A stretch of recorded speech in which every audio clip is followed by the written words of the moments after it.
Al Durr وهادي الكلم بمديح الهادي تنتظم ضاءت بالمختار الظلم وحلا في مولده النغم قسما بالله رب العالمين وقضينا غير دين الله دين فهو دين الحق دين الأنبياء بسم اللہ الرحمن الرحیم۔ سورۃ النساء آیت نمبر 21-22 آج کا ہمارا سبق ہے۔ یہ جو پہلی آیت ہے یہ پچھلی والی آیت کا تتمہ ہے۔ پچھلی آیت میں کہا تھا وَإِنْ أَرَدْتُمُ اسْتِبْدَالَ زَوْجٍ مَكَانَ الزَّوْجِ، اگر تم ایک بیوی کو چھوڑ کے دوسری شادی کرنا چاہتے ہو اور پہلی والی بیوی کو تم نے ڈھیر سارا مال بھی دیا ہو تو فَلَا تَأْخُذُوا مِنْهُ شَيْئًا، تو اس مال میں سے کچھ بھی اس سے نہ لو، کیونکہ مال لینے کے لیے آپ کو اس پر کوئی تہمت لگانی پڑے گی اور یہ بہت بری بات ہے۔ ابھی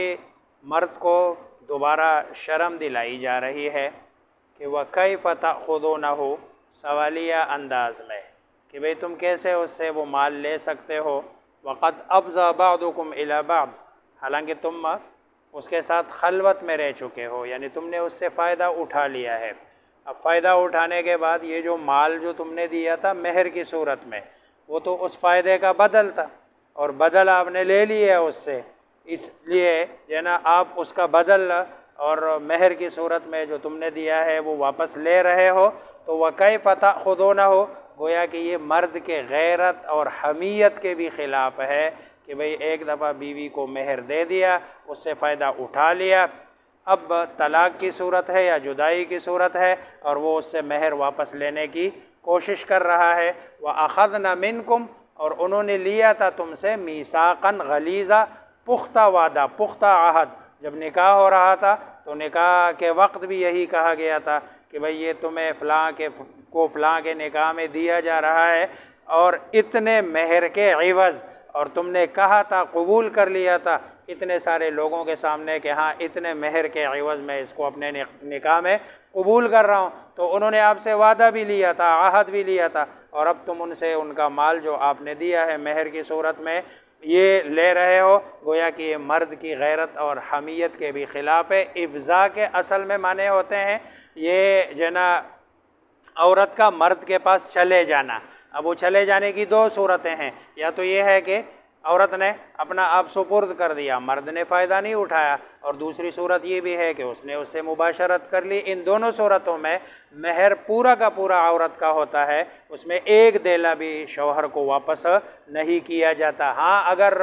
جو نا رخصتی سے پہلے ہو جائے طلاق تو اس صورت میں تو آدھا مہر عورت کا حق ہوتا ہے اور آدھا مہر شوہر کو واپس کیا جاتا ہے، لیکن اس صورت میں واپس کرنا یہ اور واپس لینا یہ شوہر کے غیرت اور حمیت کے خلاف بھی ہے اور شریعت کا حکم بھی نہیں ہے۔ وَكَيْفَ، اور کیسے، تَأْخُذُونَ،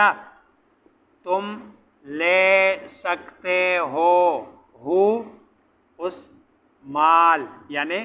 مہر کو جو تم نے دیا ہوا ہے، وقد افضا، حالانکہ قد افضا خلوت میں رہ چکے ہو، بعضکم، تم میں سے بعض، الی بعض، بعض کے ساتھ، بمحاورہ ترجمہ ایک دوسرے کے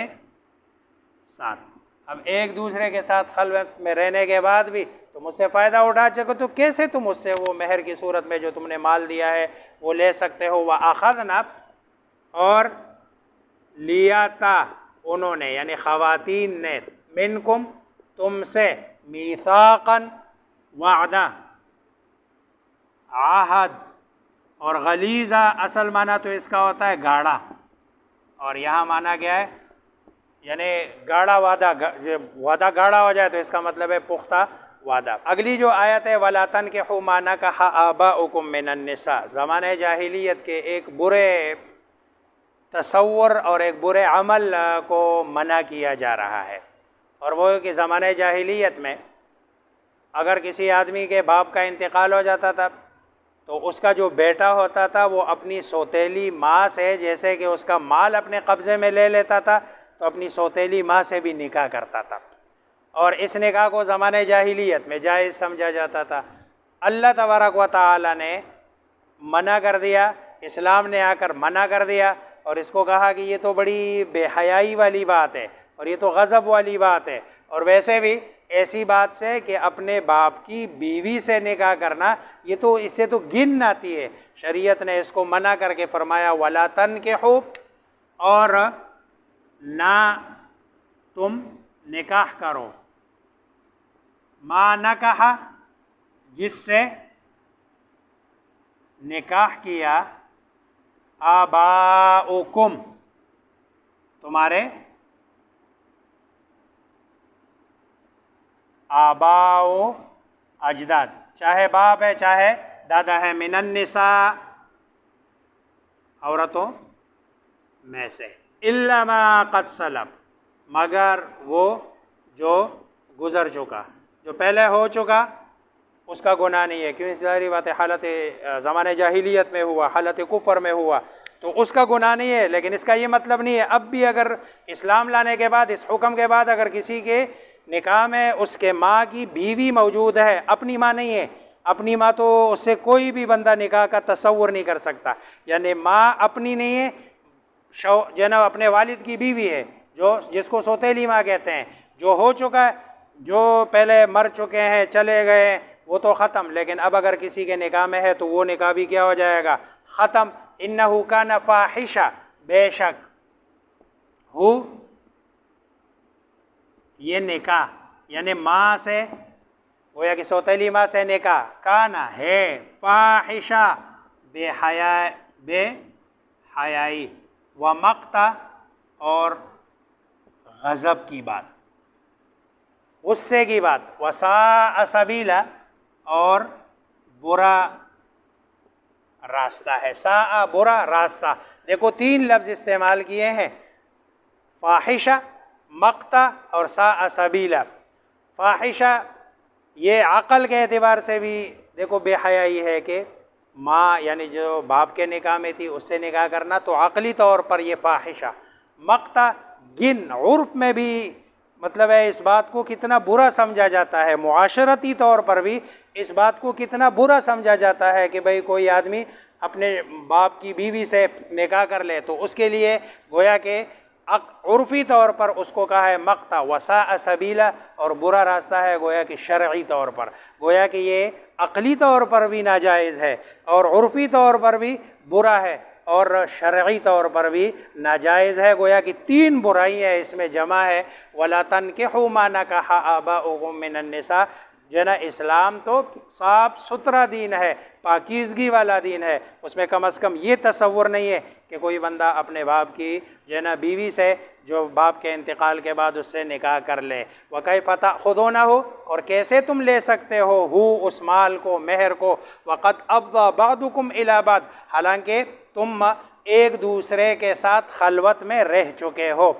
وَأَخَذْنَ مِنْكُمْ، اور لیا تھا ان خواتین نے تم سے، میثاقاً غلیظا، پختہ وعدہ، وَلَا تَنْكِحُوا مَا نَكَحَ آبَاؤُكُمْ، اور نہ تم نکاح کرو جس سے نکاح کیا تمہارے آباء و اجداد نے عورتوں میں سے، إِلَّا مَا قَدْ سَلَف، مگر وہ جو گزر چکا ہے، پیچھے ہو چکا ہے، إِنَّهُ كَانَ فَاحِشَةً، بے شک یہ بے حیائی کی بات ہے، وَمَقْتَ، غضب اور غصے کی بات ہے، وَسَاءَ سَبِيلًا، اور برا راستہ ہے۔ اللہ تبارک و تعالی مجھے آپ سب کو سمجھنے، عمل کرنے کی توفیق عطا فرمائے۔